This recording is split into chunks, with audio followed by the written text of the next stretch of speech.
SNHell, a look back at Saturday Night Live with your hosts, Matt and Keith. Brought to you by Lion's Den Audio Theater. Like and subscribe to Lion's Den Audio Theater for more Lion's Den goodness. And here are your hosts, Keith and Matt.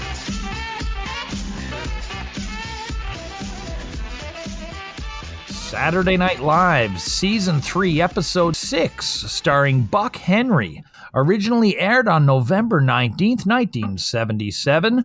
Welcome to SNHell. This Saturday night in SNHell, we are looking at this remarkable episode from early Season 3. We have Buck Henry. We have musical guest Leon Redbone. With me, as always, my good buddy Matt. Hello, Matt. Hello, Keith. Good to be back. Yes, my friend. And with us again for the first time since Eric Idle Neil Innes at the end of Season 2, towards the end of Season 2, we have Adrienne back. Welcome back, Adrienne. Hello. Thank you for having me. I'm thrilled to be back. Delighted to have you back again. I want to jump right in. It's been a little while since Matt and I have been able to record. We've had a couple episodes come out during that hiatus, but in the meantime, there have been a few deaths related to the show that need to be mentioned. First off, Eugene Lee, longtime set designer. He's designing the sets back in 1977, and he did it right up until his death. Sadly, Eugene passed away at 83 in February of 2023, so it's sad to see this OG SNLer leave us. We also lost Raquel Welch, who hosted back in Season 1, and though never really a cast member since we recorded last, Barbara Walters, who is impersonated from day one right up till today, also passed away since we've last recorded. So they say it comes in threes, and I guess for Saturday Night Live it certainly does, huh? That's our first in memoriam section. It is, and I mean, Eugene Lee, the sets are so iconic. You know, sometimes the set tells you what sketch is going to be, like we still know Wayne's Basement, Yeah, what an incredible career. And you're right, just iconic work. Also a Broadway guy. There's at least one Tony in there for set design. I didn't like Raquel Welch's episode. No, it wasn't great. So let's just jump right into the show. Adrienne, again, glad you're back. Matt, I don't know about you. I'm sure it's not that much different, but when I saw Buck Henry and Leon Redbone on the marquee, I was extremely excited. Yep, I was sold too. We said in our private conversation before the show that I was excited to come back to a buck, back with a bang. This episode is Buck Henry's 5th. He is the first official member of the Five Timers Club, but it really doesn't matter at all until many years later when Tom Hanks is the first one to inaugurate a Five Timers Club. Buck Henry deserving? Buck Henry worthy? Yeah, for sure. He's practically a cast member. He's the first guy that really made me think like, you're just kind of like a cast member. He just does it so consistently. He fits in so well with everyone, and his style is just great. The chemistry is terrific. I find that they don't really give him enough props, for lack of a better way to put it, for being the first person to do this. On a modern level. I never hear, you always hear about Tom Hanks and Alec Baldwin, but nobody ever mentions Buck Henry's name, I find, in the more modern Five Timers tribute kind of jokes. Yeah, I think because his 5 came so early that he doesn't get his due. Hashtag respect for Buck Henry. We have the cold open. We have a title card, and we're going to see more of these over the next little while. And it says, The Waltons Eat Their Young won't be airing tonight in order to bring SNL. I got a good laugh out of that one, and if I recall, these are pretty funny going throughout. So we have Garrett and Gilda sitting back at the lockers, and they're talking about the 5 finalists of the Anyone Can Host contest. There have been 150,000 entries, and they've narrowed it down to 5. Gilda promotes them as a good cross-section of America, but Garrett points out that none of them are black. Neil Levy brings in the 5 finalists. They're wearing sort of matching, pledge sweaters. And they all have letters A through E. The 5 finalists are an unemployed guy, a mother of 3, Vassar co-ed, governor of South Dakota, and an elderly lady. Buck comes in, meets them all, and tells them to follow him. They didn't get a script tonight because they only have one line. Buck wants to hear the line, and they give the live from New York at Saturday night. I liked this. It was funny. It got the folks out. Garrett's objections and annoyance is extremely valid. It's 5 white people. So far, I thought that the episode has started great. Do these 5 finalists actually get to host the Christmas thing that they're talking about? Only one of them does. Yeah. They actually do vote? Yep. Awesome. Is that guy really the governor? Yeah, he really was. Yeah. It's Weird. Richard Knipe, or Knipe, I think. Interesting and funny. I hope he doesn't win. Don't tell me, but I hope he doesn't win. You know how I feel about those people and when they host. I just find politicians especially bad. Yeah, Garrett, as you guys mentioned, right on the money. Just a bunch of white bread folk. I usually hate seeing the host in the cold open, but it was logical here for the narrative, and yeah, it seemed pretty cool and fun to me. Dig it. Am I correct in assuming, Adrienne and Matt, that you guys don't know who wins the contest? No, I don't. Do not know. No. Excellent. So we go to the intro. It's the nighttime walking in front of the, I say scoreboard, but it's actually billboard in Times Square. I like it. Adrienne, it's the first time you've seen this one, I think. What do you think of the intro? I made a little note in my book here that I love the fancy opening lights. It looks, I don't know, it's very American, but it just seems to suit it, and it seems jazzier? Yeah. Flashier? I really liked the new opening. So we are now at the monologue, and Buck Henry, he comes down with the 5 finalists following him, and they line up at home base. So Buck says there was going to be no monologue, and we get to meet these finalists and learn a little bit about them. So letter A, the first one's Governor Richard Knipe. Knipe has a lot of reasons why he'd be a good candidate. He has 9, actually 8 of them are his sons. And then 1 seems to be something like the goodwill of the people. I didn't quite understand his numbering. B is Connie Crawford, a freshman at Vassar. She wants to host because she's been a groupie of the show for 2 years, and she says everything about her is a special talent. C is David Lewis, who is a dropout unemployed young man from Oregon. He gets a lot of support. He tells a story about being employed by a turkey farmer as an interior decorator, and the turkey farmer sounds like a turkey. This was a strange bit, and Buck was not particularly blown away by this guy. Deb Blair is a mother from Peoria. She's doing it because her kids only listen to people on TV, and they might listen to her if she is on TV. And then finally, we have Miskel Spillman. She is in her 80s. She watches the show every night, and she wants to inspire old people to watch the show and gets the same thrill she gets every Saturday night. This was okay.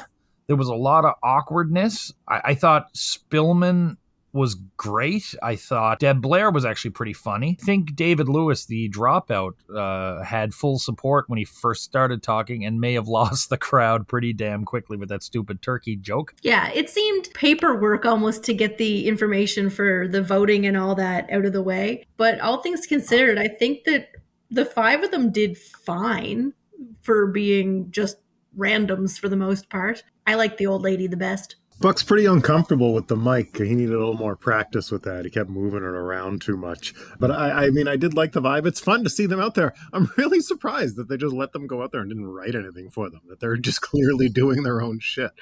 That seems really ill-advised. I would have been against that if I was in the meeting. Yeah, very dangerous.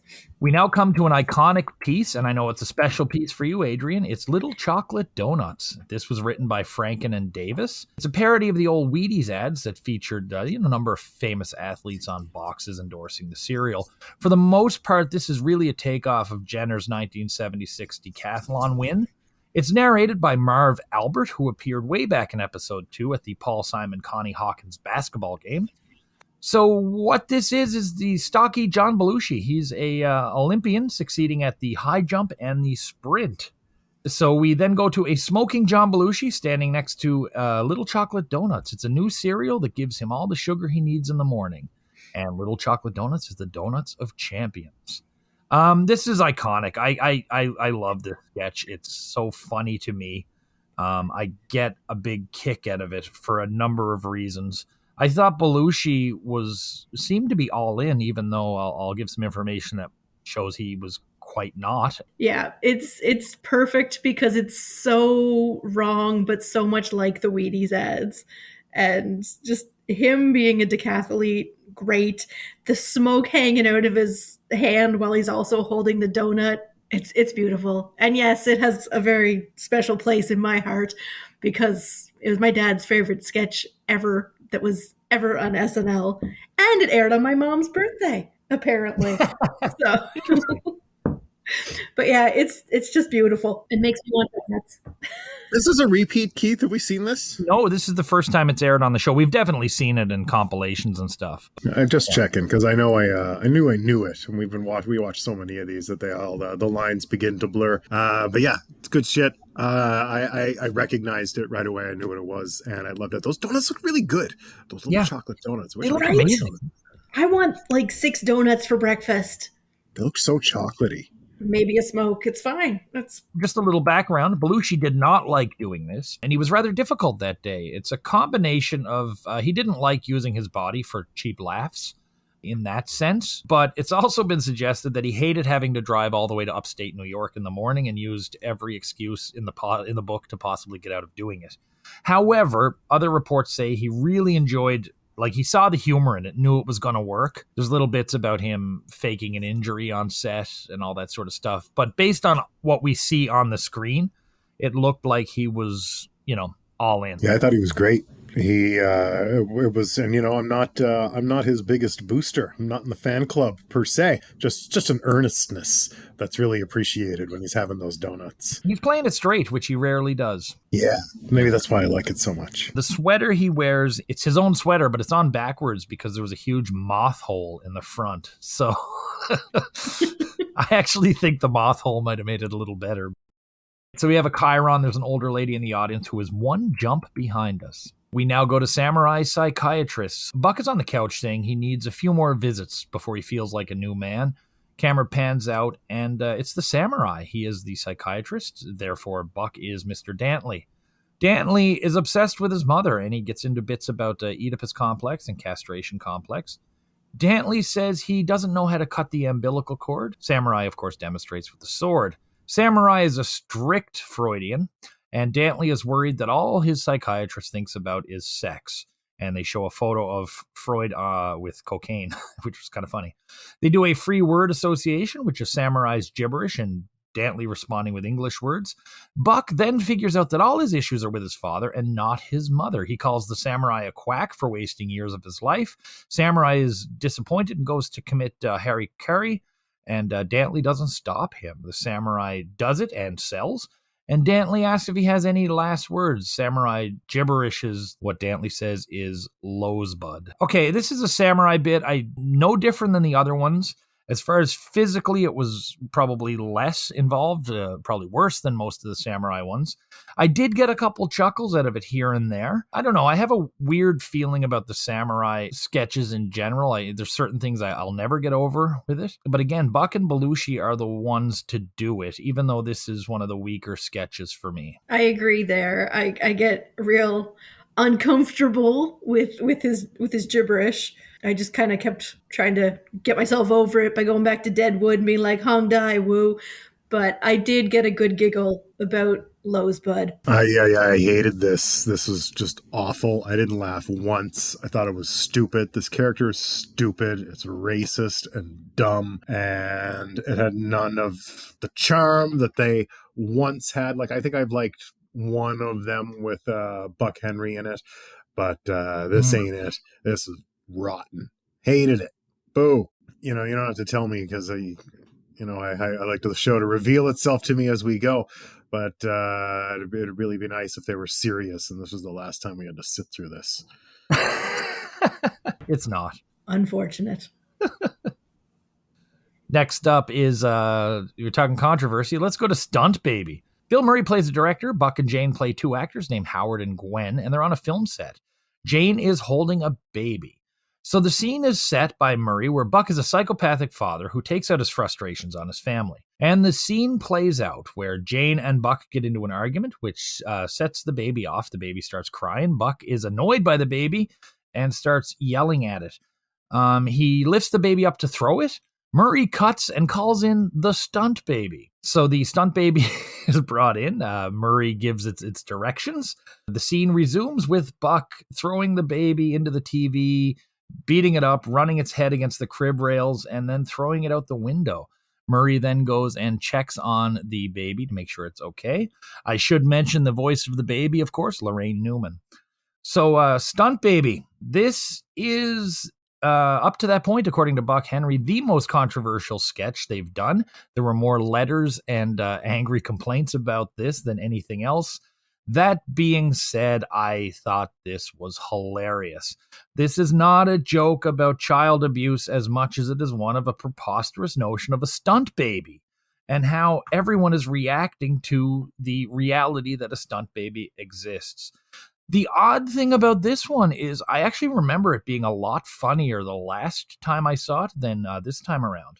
Yeah, Buck in his perverse weirdness and Lorraine's vocalizations of the baby are absolutely awesome. It might be a hot take these days. I don't know, and I'm not sure I care. I thoroughly enjoyed this. I also thoroughly enjoyed this.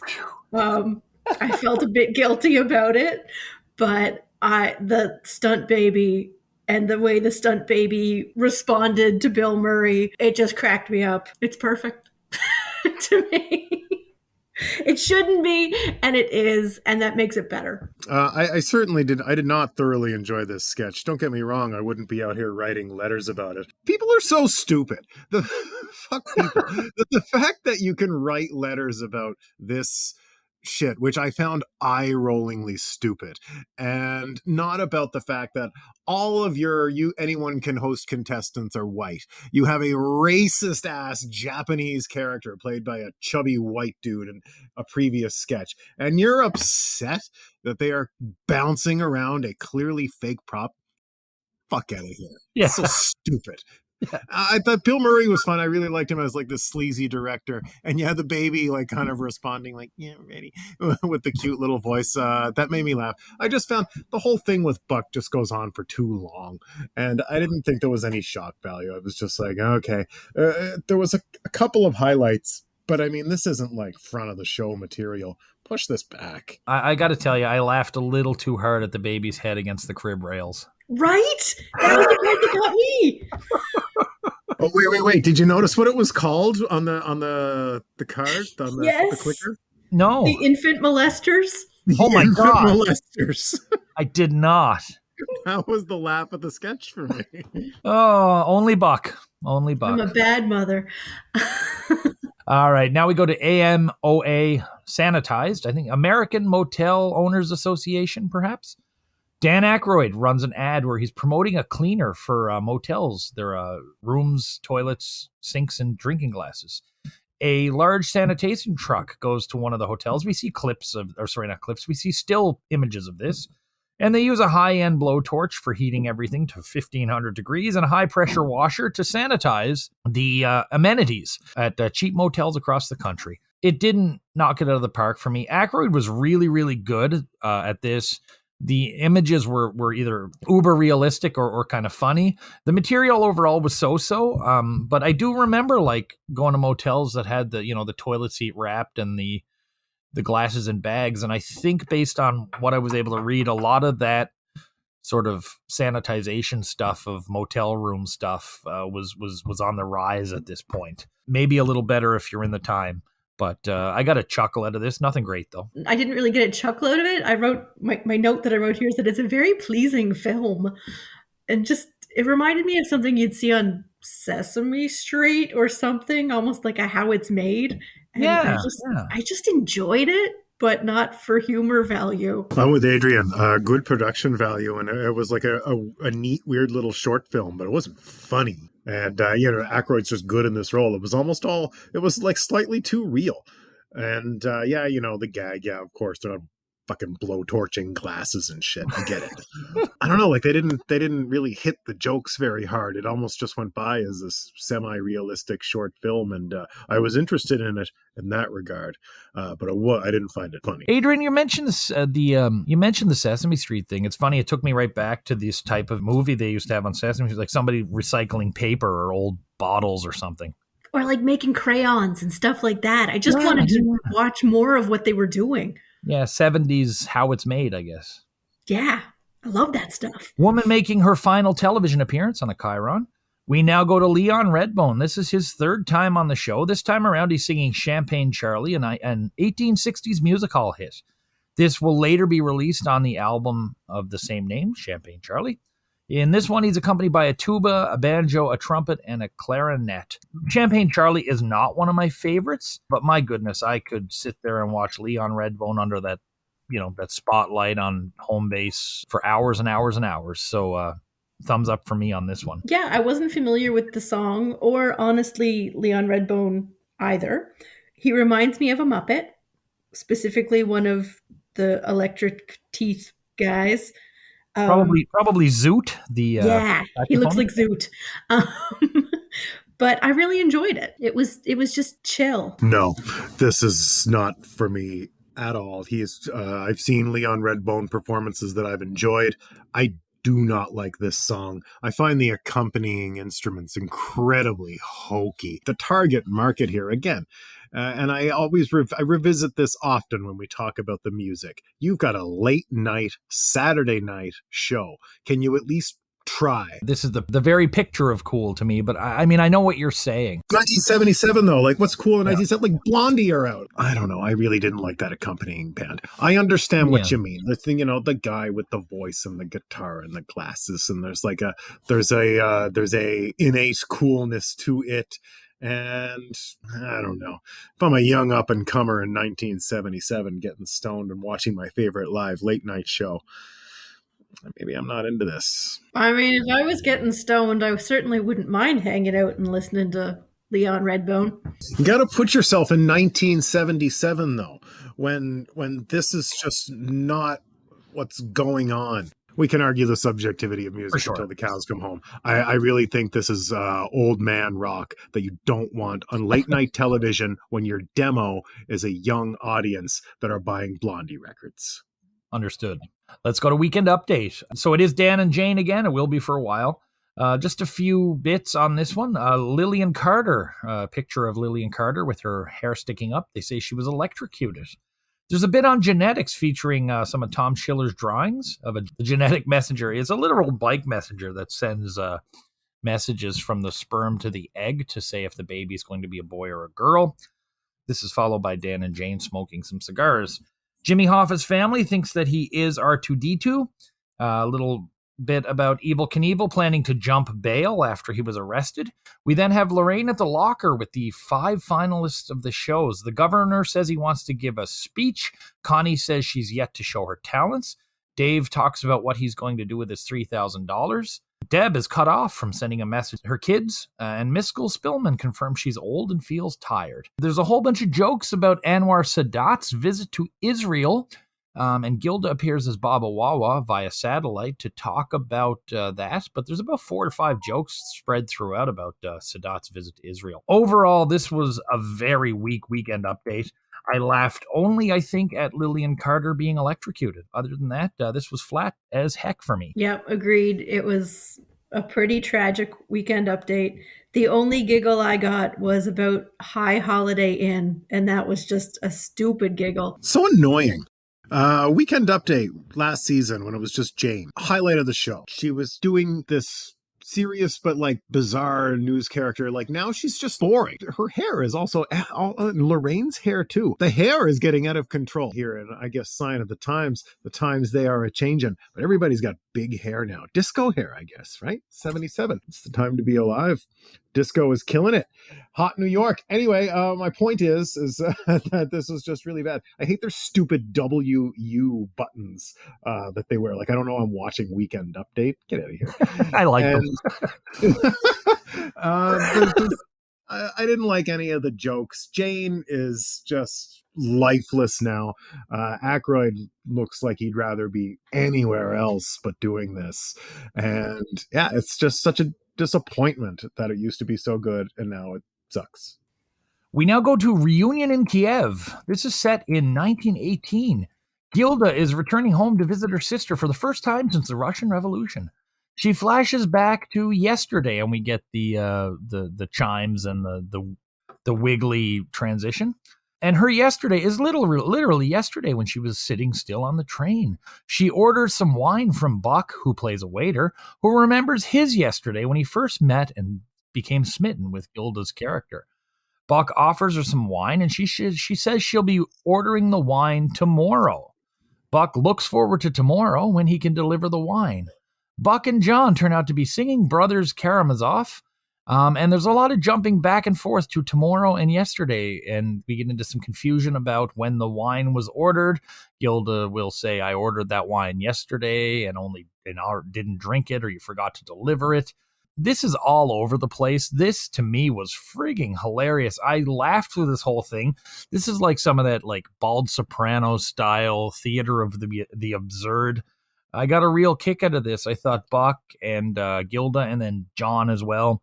Laraine was there as well, but Buck, Gilda, and John all did great on this. The playing with the flash forwards and flashbacks really cracked me up, and it was just the right amount of time for me. I am also a sucker for the old-timey flashback gags. The last episode I did with you guys had Eric Idle and them going back to fighter pilots and all that jazz. Yes, the Battle of Britain. Yeah. And this one, same deal. I think, Keith, we got the same sense of humor because I was weak when they started doing the wine. You're like, no, that's ordered yesterday, but it's from tomorrow. I was like, oh, it's perfect. It's okay. I still like doing the show with you, Adrienne, but I did think this was not for me. I hated it. In fact, I think I was like, you're doing like this cool little short film thing, and there's jokes are just so stupid. Like maybe I just don't get it. But they're just going back and forth with this tomorrow. No, that was yesterday. Like it's some sort of episode of Time Cop, and it's oh my god! There was nothing there for me. I needed more. And I don't get me wrong. I think I can understand why people would maybe appreciate it. I don't know. It was a little too silly for me, maybe. And yes, Adrienne, we do have very similar sense of humor. But I apologize because I knew as I was watching it that Matt was going to hate it. This is the same as that Battle of Britain, Matt. Like, Adrienne and I were all about it. You had a couple of chuckles, but you weren't fond of it. Next sketch is the Ricky Rat Club. We join Mr. Mike. He intros the segment by referring to his previous appearances. He throws it to the Ricky Rat Club, and this is a parody of the old Mickey Mouse Club, where the whole cast and Buck are playing the Rat-Keteers. And it's about Ricky Rat, not Mickey Mouse. Most of the characters are named after famous rats or gross things, or Gilda as the busty Annette Funicello. Buck says it's anything bad can happen day, and the kids are all like a bunch of inner city street kids dressed up like rats. They're said to be from Harlem, actually. They bring out Ricky in a rat cage, but it's not Ricky. It's his brother, Dickie, and is currently helping science by testing cyclomates. They won't know until Monday if the original Ricky will be coming back. Buck tries to get the Rat-Keteers to do some dangerous things. They won't, so they sing the goodbye song. And then they launch the rat up in the air, where Laraine actually looks like she tumbles off the stage a little bit. My goodness, I was really disappointed in this. It's Mike O'Donoghue. It's a parody of the Mickey Mouse Club. And honestly, this tanked. To me, this felt like they were trying to be shocking and it just wasn't working. Maybe they were trying to be gross and it wasn't working. I don't know. There's just so much you could do in a parody of the Mickey Mouse Club that this just didn't work for me. This is bad Mike O'Donoghue for me. Yeah, the only things that worked for me were that they had Annette being the only one who was chesty. And when they threw the rat up in the air, the audience members that the fake rat landed on seemed genuinely terrified. Yeah, it's just a complete waste of time. It was way too long. It was annoying as sin. And yeah, when I see Mr. Mike first, my favorite part of it was him recapping people shoving needles into their eyes. And otherwise, I was just annoyed and not interested and exercising all of my patience because this is a public service. We now go to the Franken and Davis show, and of course this is written by Al Franken, Tom Davis.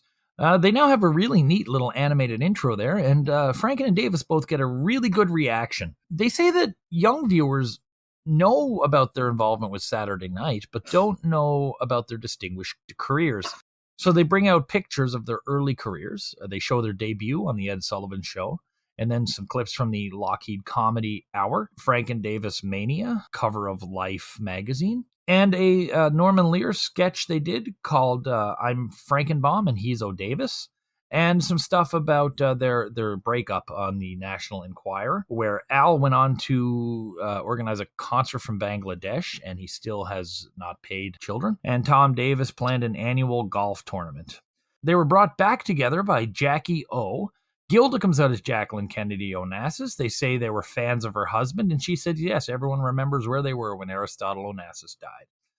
They flash back to a year before where they're at a dinner party, and Tom almost chokes on a chicken, but Jackie saves him with the Heimlich. I kind of like the first half of this, but I was not big on the second part. I don't get if there was a joke in there beyond like Tom Davis making funny faces and stuff while he was choking. Yeah, I just kind of felt like I wasn't getting it. Keith, I'm very much on the same page as you on this. I really dug the first half. I thought it was exactly what the episode was needing.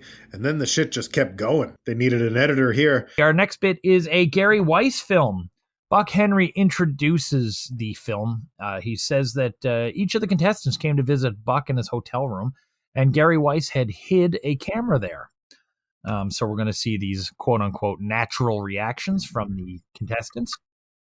So it starts with Connie, and she hits on Buck to the point that they actually lean out of frame as she's putting the moves on him. Dave was thinking about how good his life is in the Oregon woods, and he talks about picking up squirrels and chipmunks and feeding them, and then squeezing them until their eyes pop out.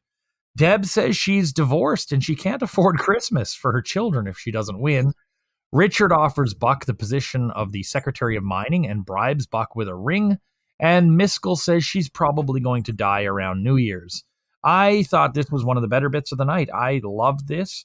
More of this with the contestants might have been a bit better, I think. A lot better, actually. All were good in their own ways. Buck was fantastic, and they gave a nice distinction between each contestants. They certainly gave them something memorable to do. And my other note is I'm surprised that Mike O'Donoghue didn't hire Dave right away after he talked about killing squirrels and having their eyes pop out. Yeah, it was definitely a place for the contestants to kind of showcase themselves a bit better. I liked how they were all awkward in different ways, and I liked how Buck Henry reacted to all of them. So overall, I mean, I didn't have any real beef with this bit. Me either. The stuff with these prospective hosts is that's been my favorite stuff all night. And there's certainly, I don't know, there's something at least more dynamic to it than the hideous scripted comedy we've received this evening. And that's of course in my personal opinion. We haven't always agreed, but yeah, these are fun. I like this vibe. It's kinetic. I dig it. There's an energy to them. We now have a Chiron. This woman brushes her teeth diagonally. Leon Redbone, please don't talk about me when I'm gone. 1930s standards. A lot of people have recorded this song. This is my favorite. I love this song, and this is my favorite version of it. I can't say anymore. This is fantastic. If you're listening, play this one at my funeral. This is quintessential Leon Redbone. Yeah, I like the second set more. Again, he's so chill, and Washboard Guy was like my favorite part of this. Yeah, this is just not my kind of music, and I needn't repeat my frustrations with the booking. Who booked this? Keith did. Yeah, it would have been me. Be glad I'm not there because it'd be like Leon Redbone every night. So we now go to our second Schiller's reel we've seen. The last one, of course, being the Acid Generation. This one is called Life After Death, and it's interviews with people who have returned from the other side, and they talk about their experience. The bulk of this is carried by the first man, who talks about dying and floating out of his body and feeling so great. And he goes to a large white room. There's a whole bunch of people, and he had to take a number in weight. And they talk to a few more people who do shorter versions of that tale, and they all wind up having to take a number in weight. This was good. This was short. It was funny. I got a kick out of it. Yeah, the length of it was perfect. It just gave you a taste of this weirdness in this documentary sense. And it kind of made me want a whole documentary about this subject and people who have had to take a number in the not quite afterlife, but returning from the dead. I just thought it was neat. I just think it's neat. I absolutely loved this short film. I thought it was so cool. This is exactly what I want to see on late night TV. It was interesting. The acting in it was cool. It was weird. It was fucking weird. But it was funny and it was silly and it was absurd. And oh my God, I was pulled in. Absolutely. This is a smash for me. It's a smash. Yeah. I loved this. Yeah, like I can just picture that red machine from the X-ray department that you take the number from. Yeah. And like that, it was weird, but in a great way. Schiller's 2 for 2 with us on the show so far. Yeah, I really can't say. I want to restate how much I really enjoyed this. And, this is the kind of thing that I find Kids in the Hall were really good at doing like this weird, absurdist stuff sometimes that just seemed like it's not out of place, but it is. There's an uncanniness to it that I can't put my finger on. The humor is the repeating of taking a number. Like any one of these individual pieces on their own is not funny. You could almost believe that was their experience, but the fact that they all have slightly different experiences that all end with having to take a number and wait, I think that's where it's at. And it's weird because I watched this one a few times trying to pick out, because when I was first watching it, I thought the dude they were talking to was going to, was actually someone who had this experience, and it was going to go a different direction. I don't remember ever seeing this before. I was really impressed with this. Me too. We now have a Chiron. It's a woman who boggles her own mind.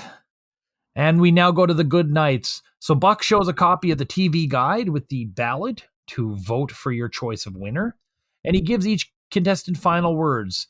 Richard says he doesn't want people to vote for him. He's delighted to be there, but please don't vote for him. Connie says she's failing her classes, and if she does host, she will get a pass in drama.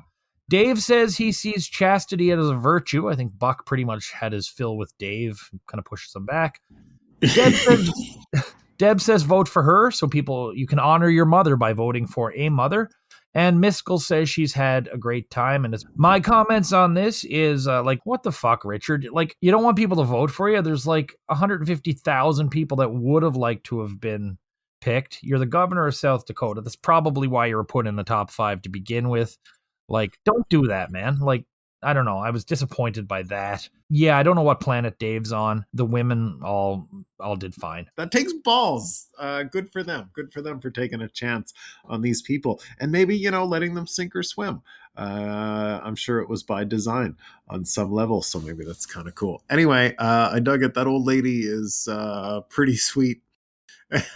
She's just there to have a good time. I feel that. That's my energy. I'm just here to have a good time. And you know what? I'm having a great time. Here's my question. Of the 5, who would you have voted for? It's between the old lady and the mom.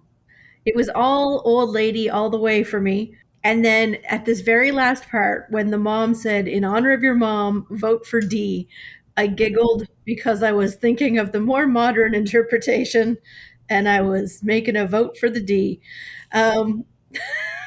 In honor of my mom.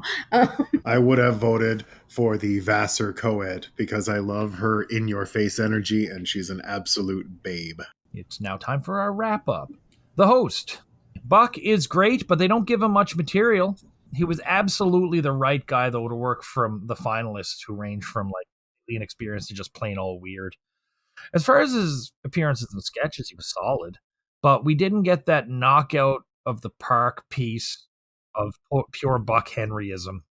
I might have supposed to have been Stunt Baby, but that did miss a mark somewhere. Buck definitely anchored this episode, anchored it well, and while it was probably his weakest episode overall, I think Buck was on point for what he had to do. He was in everything, and while it was apparently his weakest of his hosting duties, he was still pretty solid. Yeah, he was fine. My favorite part about Buck this evening was when he would get annoyed talking talking to the contestants when he would get annoyed. That really cracked me up.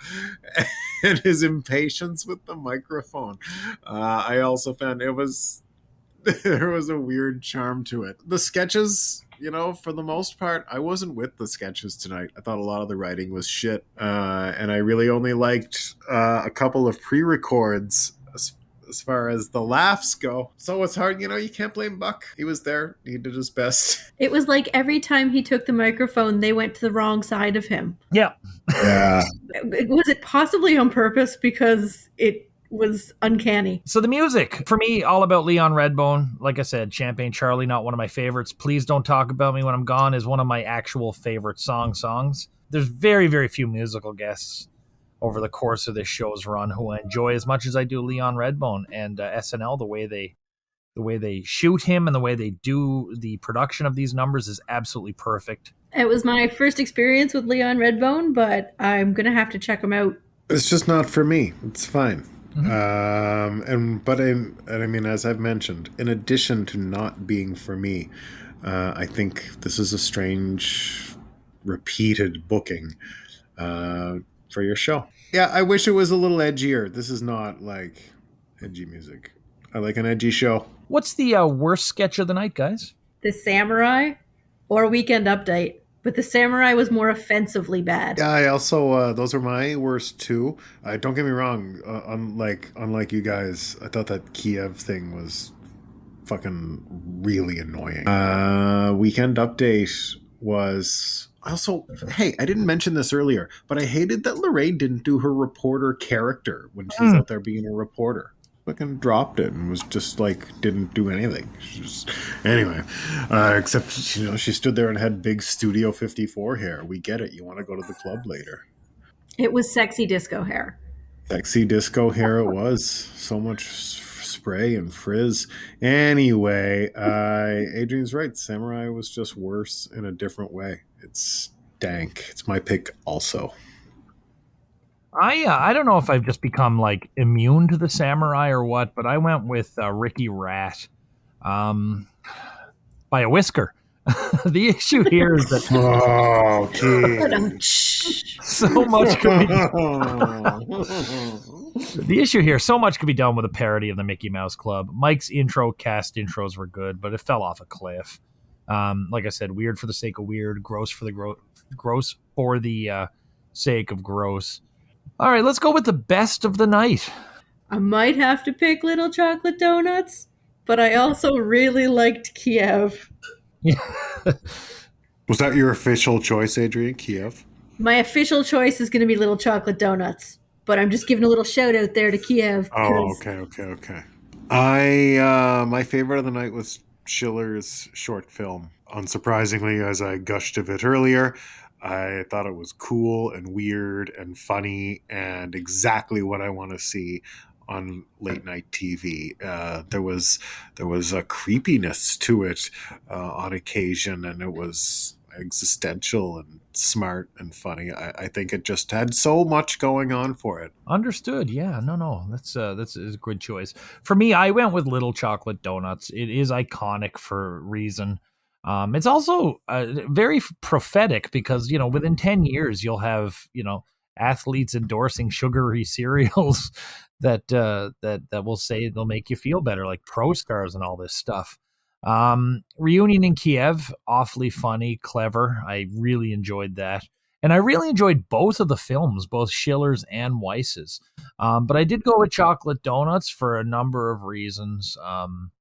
On a different day, it could have been any of the other ones, especially the Schiller film. Who was your star of the night? I went with Buck Henry because he was in everything, and no one else stood out. My favorite was Gilda Radner, and that's a pretty hurting choice. I want to say, don't get me wrong, I appreciated her acting tonight and how she slipped into things, and I just thought she was the best actress tonight, quite frankly. But she was the best among extras. It's who was my favorite fucking extra from tonight? Maybe it should be Buck Henry. Oh, god damn it. I know I have to choose.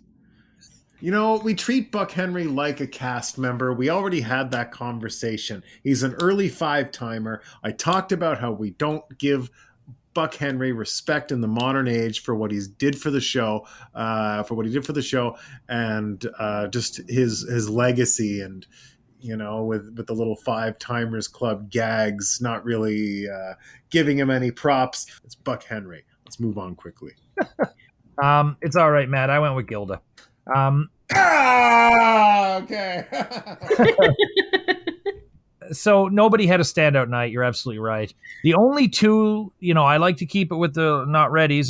For me, the only two that had any chance at this tonight were Gilda and Belushi. But Gilda did more and did it better and did less bad. I mean, even her Baba Wawa was very short. So, yeah, I mean, it was really the strength of like the reunion in Kiev sketch, the beginning, the Jackie O, which was a great impression, but the material didn't do it for me. But yeah, this was Gilda's night. And quite frankly, looking back at the first 6 episodes of season 3, this is her season 2 so far. So, yeah, Gilda all the way tonight for me. I changed my answer. I want the official record to reflect Gilda for me as well. You're going with Gilda? Okay. You have sold me. You're absolutely right. Brilliant analysis as usual. I am swayed. You're right. Gilda, please mark it down. You did once give this award to Neil Sedaka, so I mean, you have free reign if you want. Oh my God! Well, you know what? He deserved it that night. Yeah, he did. He sure did. Tonight, you're right. It's Gilda. I'm Gilda. with you. Yeah. Keep it. But I mean, Buck was good too. The holdout for me is that on Buck here is that he just didn't have the material and wasn't as great as he usually is. There was something missing tonight, in my opinion.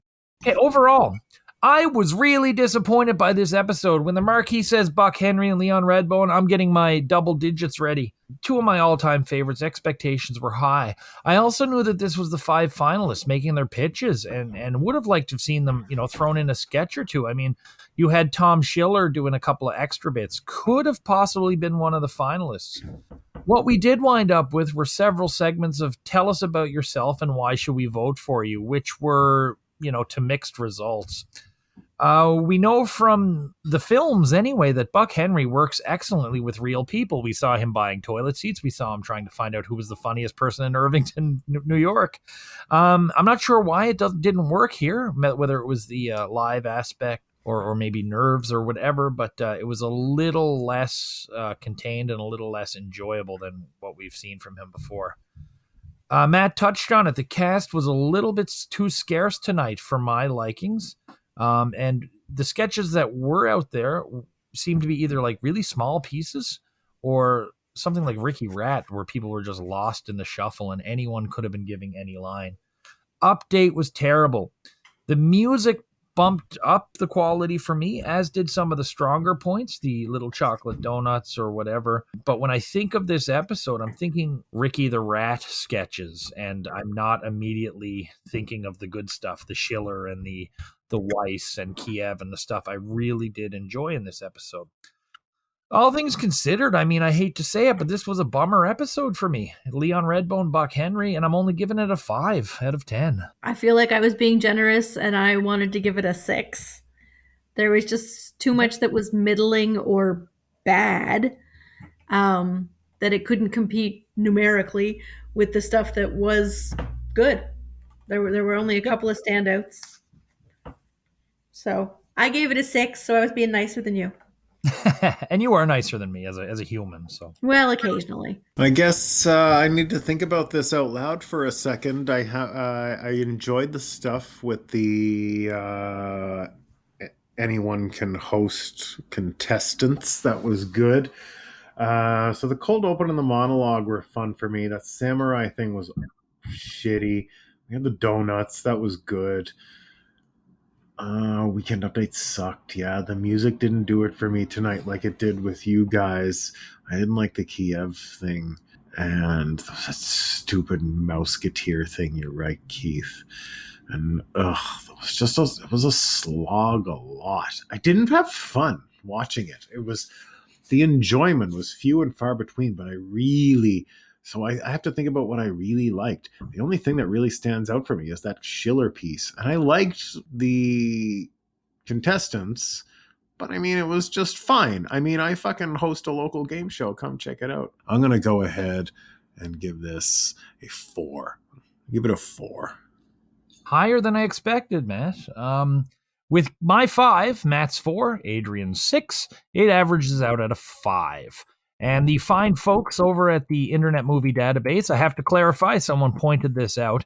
There's not a staff at the IMDb. It's just users that log in. And I always say the fine folks at IMDb, and I did get a message last week saying, you know that there are no fine folks at the IMDb. Oh, yes, I just like it's a tagline. The fine folks at the IMDb. Jesus. There's one guy who actually is employed by IMDb, and he's very offended right now. Yeah, there is a staff, but absolutely. Yeah. The fine folks over at the IMDb gave this one a 7 out of 10. So significantly higher than us. That's outrageous. I think so. This one finishes 14th of the year. As of 2 months ago, it was the 306th best episode. It was a weird episode done weirdly, I think. Yeah, I can agree with that. Tough one to come back to, man. Yeah. Tough. Yeah. Starting us off with a real kick in the nuts with this. Mm-hmm.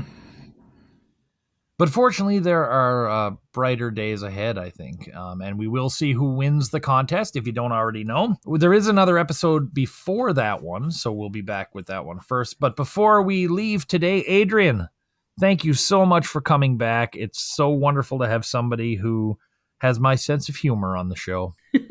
Thank you so much for having me. I apologize, Matt, for not having your sense of humor, apparently. But this was a delight, even if it was a bit of a slog at times. The disagreement is an absolute pleasure.